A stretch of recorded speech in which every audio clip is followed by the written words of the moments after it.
مرد عورت کی نماز میں فرق ہے. عورت اور مرد میں فرق ہے کہ نہیں؟ پہلے تو آپ لوگ ہم کو یہ بتائیے. نماز تو بعد میں ہے، پہلے عورت ہے مرد ہے. عورت ہوگی تب نماز پڑھے گی، مرد ہوگا تب نماز پڑھے گا. تو نماز چاہے عورت کی ہو یا مرد کی ہو، نماز کا نمبر بعد میں آتا ہے، پہلے عورت مرد کا نمبر آتا ہے. آپ کے شولہ پور میں عورت مرد میں فرق ہے کہ نہیں ہے؟ عورت اور مرد کی نماز میں بہت طرح کا فرق ہے. اور یہ فرق صرف ہم ہی نہیں مانتے.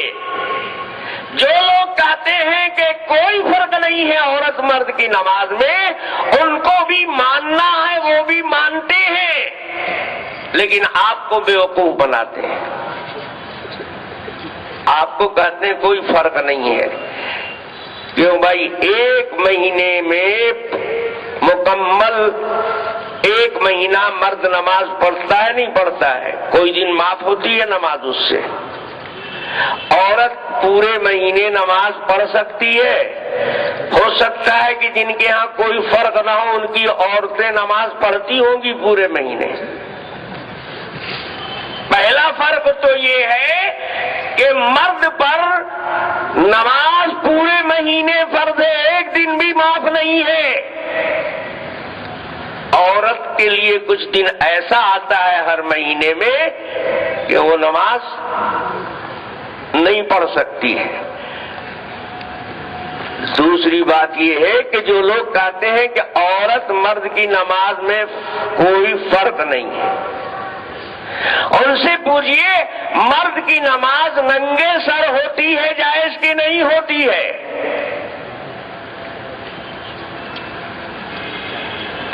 اب ان سے پوچھئے تمہاری عورتوں کی نماز بھی ننگے سر جائز ہوگی؟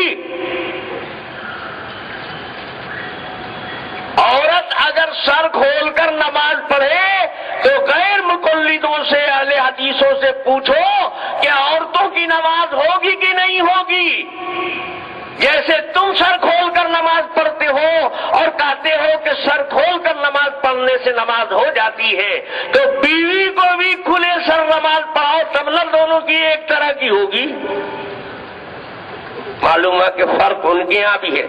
عورت سر کھول کر نماز پڑھے تو نماز فاسد ہو جاتی ہے، مرد کا سر کھلا رہے تو خلاف سنت ہوتی ہے، نماز فاسد نہیں ہوتی، استحباب کے خلاف ہوتا ہے. پتہ چلا کہ فرق ان کے یہاں بھی ہے. اور ایسے اگر سمجھ میں نہ آوے تو آؤ آج ڈھنگ سے سمجھا دیتا ہوں. اس دن تو بڑا تھوڑا سا سمجھایا تھا آپ کو کہ کھلے سر جو نماز پڑھتے ہیں وہ حدیث کے خلاف کرتے ہیں. حدیث میں ٹوپی لگا کر امامہ باندھ کر نماز پڑھنے کا ثبوت ہے، اور جناب رسول اللہ صلی اللہ علیہ وسلم نے ایک کپڑے میں بھی نماز پڑھی ہے تو اس میں یہ صراحت نہیں ہے کہ وہ کپڑا کاندھے سے تھا کہ سر سے تھا. ایک لمبی چادر ہو تو سر سے پاؤں تک آدمی اس سے چھپ سکتا ہے. ایک کپڑے میں نماز پڑھنے سے ننگے سر نماز پڑھنا ثابت نہیں ہوتا ہے، یہ غلط دلیل ہے. وہ آپ کو بیوقوف بناتے ہیں کہ جناب رسول اللہ صلی اللہ علیہ وسلم نے بعض صحابہ میں ایک کپڑے میں نماز پڑھی. آج بھی لاؤ ایک کپڑے میں نماز سر چھپا کر پڑھ سکتا ہے آج. اور پھر وہ تو تنگی کے دور کا زمانہ تھا. اللہ کے نبی نے کس عرصے سے کسی نے پوچھا کہ یا رسول اللہ ایک کپڑے میں نماز، جب کپڑے اتنے کثرت سے استعمال نہیں ہوتے تھے، وسعت نہیں تھی، بعضے ایسے لوگ تھے کہ ایک ہی کپڑا ان کے پاس تھا، تو کپڑا تھا ہی نہیں، وہ تنگی کے زمانے کی بات ہے. لیکن جب وسعت کا دور آیا تو اللہ کے حبیب بھی لنگی پہن رہے ہیں، کرتا پہن رہے ہیں، ٹوپی بھی، امامہ بھی. سیدنا فاروق اعظم رضی اللہ تعالی عنہ فرماتے ایک کپڑے میں نماز کا تنگی کا دور تھا، جب وسعت آئی تو 3 کپڑوں میں لوگ لوگ نماز پڑھتے تھے، اس لیے فقہا کہتے ہیں کہ کم سے کم 3 کپڑا ہونا چاہیے۔ سطر چھپانا تو فرض ہے، اس فرض کے علاوہ پھر درجہ ہے سنت کا، پھر درجہ ہے استحباب کا۔ تو مستحب یہ ہے کہ سر بھی چھپا رہنا چاہیے، مرد کا سر بھی چھپا رہنا چاہیے۔ اور میرے بھائیوں، رہ گئی بات نماز ہونے کی۔ ٹوپی کا مسئلہ نماز سے کم تعلق رکھتا ہے، اس کا زیادہ تعلق اسلامی تہذیب سے ہے، نماز سے کم ہے۔ اگر کوئی ٹوپی نہ لگائے، کھلے سر نماز پڑھے، تب بھی حنفی مسلک میں نماز باطل نہیں ہوگی، استحباب کے خلاف ہوگا۔ نماز پر اتنا خطرناک اثر نہیں پڑتا کہ سر کھلا رہے مرد کا تو نماز ہی باطل ہو جائے، ایسا نہیں ہے۔ تو معلوم ہوا کہ استحبابی درجے کا یہ عمل ہے نماز سے، اس کا تعلق استحبابی ہے، لیکن اس کا اسلامی تہذیب سے تعلق استحبابی نہیں ہے، اسلامی تہذیب کے شاعر میں داخل ہے۔ فقہائے کرام فرماتے ہیں کہ جو آدمی ننگے سر بازاروں میں گھومتا ہو اس کی شہادت معتبر نہیں ہے، کیونکہ یہ فسق سے قریب کر دینے والا عمل ہے، بے مروت بنا دیتا ہے، اس سے عدالت ساقط ہو جاتی ہے۔ عدالت کے لیے ضروری ہے کہ فسق سے اور خلاف مروت عمل سے بچے۔ یہ فسق نہیں ہے تو خلاف مروت تو ہے، عدالت ختم ہو گئی۔ ننگے سر گھومنے والا کسی شرعی معاملے میں گواہی دے، اس کی گواہی کا اعتبار نہیں ہے۔ پتہ چلا کہ اس کا تعلق نماز سے کم ہے، اسلامی تہذیب سے زیادہ ہے۔ جناب رسول اللہ صلی اللہ علیہ وسلم صحیح مسلم شریف کی حدیث میں فرماتے ہیں یاتونکم من الاحادیث، تمہارے پاس حدیثیں لے کر آئیں گے، حدیث کا پرچار کریں گے، یہ حدیث، یہ حدیث، یہ حدیث، اور وہ حدیثیں کیسی ہوں گی؟ بما لم تسمعوا انتم ولا آباؤکم، ان حدیثوں کو نہ تم نے کبھی سنا ہوگا اور نہ تمہارے باپ دادا پرکھوں نے کبھی سنا ہوگا۔ اللہ کے نبی نے یہ بتایا ہے کہ یہ لوگ قیامت کے قریب ہوں گے، یعنی پہلے سے یہ حدیث والے لوگ نہیں ہیں۔ آخری زمانے میں یہ جماعت پیدا ہوگی، شروع سے یہ نہیں ہے، اللہ کے نبی کے دور سے یہ نہیں ہے، سرور کائنات صلی اللہ علیہ وسلم کے زمانے سے حدیث والے نہیں ہیں، سنت والے۔ یہ حدیث کا پرچار کرنے والے کب ہوں گے؟ یکون فی آخر الزمان۔ یہ کیسے لوگ ہوں گے؟ شکل دیکھنے میں معلوم ہوگی بڑے معصوموں کی ہے، بڑے نبی کے دیوانوں کی ہے، حدیث کے عاشقوں کی ہے، لیکن نمبری مکار اور جھوٹے ہوں گے، ان کا خیال تو ریال پر بدلتا رہتا ہوگا۔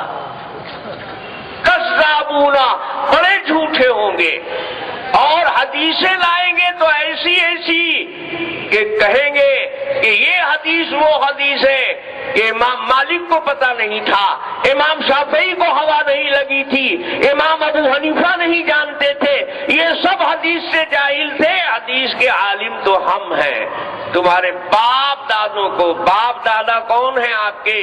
دین کے باپ دادا، خون والے نہیں، آپ کے اساتذہ، آپ کے امام، آپ کے بڑے، یہ آپ کے باپ دادا ہیں۔ ان کا کہنا ہوگا کہ یہ وہ حدیثیں ہیں کہ ما لم تسمعوا انتم ولا آباؤکم، نہ تم کو ہوا لگی تھی، نہ تمہارے بڑوں کو، نہ تمہارے پرکھوں کو اس کا پتہ تھا۔ تو اللہ کے حبیب صلی اللہ علیہ وسلم نے بتایا کہ ایسے لوگ جب آئیں تو تم کو کیا کرنا ہے۔ لوگ میرے اوپر غصہ ہوتے ہیں، ارے بابا میرے اوپر کیوں غصہ ہوتے ہو؟ اللہ کے نبی پر تم کو کیوں نہیں غصہ آتا؟ مسلم شریف اٹھا کے دیکھو، اللہ کے نبی بتاتے ہیں کہ تمہارے ساتھ کس طرح پیش آنا چاہیے۔ حضور نے صرف اپنی امت کو آگاہ نہیں کیا صرف خبر نہیں دی کہ آنے والے آخری دور میں ایسے ایسے لوگ ہوں گے، صرف بیماری کی کو پہچانوایا نہیں، اس کا علاج بھی بتایا آپ نے۔ آگے جناب رسول اللہ صلی اللہ علیہ وسلم فرماتے فَإِيَّاكُمْ وَإِيَّاهُمْ، جب یہ لوگ تمہارے سامنے آئے ان کو اپنے سے دور رکھنا اور اپنے کو ان سے دور رکھنا۔ کیوں؟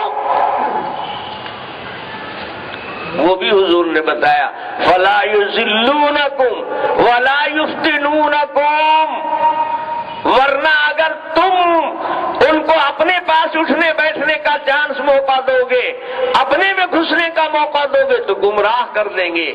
تم ان کے پاس جاؤ گے، گمراہ نہیں بھی ہوگے تو کم سے کم شک میں پڑ جاؤ گے، فتنے میں مبتلا ہو جاؤ گے۔ فَلَا يُذِلُّونَكُمْ وَلَا يَفْتِنُونَكُمْ۔ معلوم ہوا کہ یہ حدیث کہنے والے اللہ کے نبی کی نگاہ میں خود بھی گمراہ ہیں، دوسروں کو بھی گمراہ کر رہے ہیں، خود امت کے لیے ایک فتنہ ہے اور امت کو فتنے میں مبتلا کر رہے ہیں۔ یہ طاہر حسین نہیں بول رہا ہے، میں نے تو پڑھ دیا مسلم کی روایت، مسلم شریف میں دیکھ لو جناب رسول اللہ صلی اللہ علیہ وسلم کی یہ پیشین گوئی ہے کہ نہیں ہے۔